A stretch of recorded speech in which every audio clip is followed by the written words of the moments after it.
ತೀರ್ಮಾನ ಅಂತಿಮ. ಡಿಕೆಶಿ ರಾಜಣ್ಣ ಅವರವರ ಅಭಿಪ್ರಾಯ ಹೇಳಿದ್ದಾರೆ. ಕಡೆಗೂ ಮೌನ ಮುರಿದ ಸಿಎಂ ಸಿದ್ದರಾಮಯ್ಯ.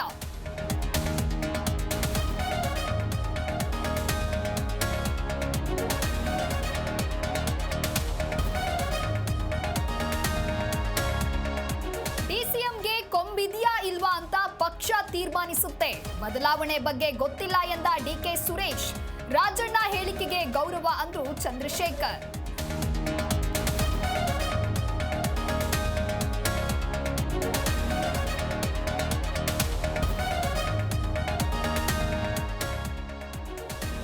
ಬಾಕಿ ಜಿಲ್ಲಾಧ್ಯಕ್ಷರ ಆಯ್ಕೆಗೆ ಹೈ ಅಸ್ತು.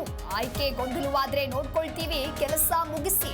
ಬಿಜೆಪಿಯಲ್ಲಿ ಶುರುವಾಗತ್ತಾ ಮತ್ತೊಂದು ಸುತ್ತಿನ ಕಾದಾಟ.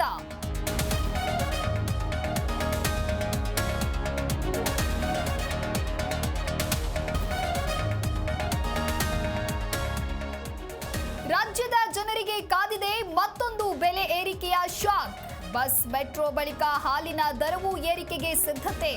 ಸರ್ಕಾರಕ್ಕೆ ಮನವಿ ಮಾಡಿದ ಕೆಎಂಎಫ್.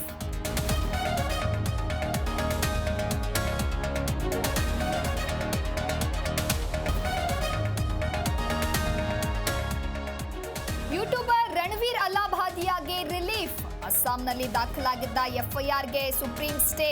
ನಿಮಗೆ ನಾಚಿಕೆ ಆಗಬೇಕು ಎಂದು ತೀವ್ರ ತರಾಟೆ.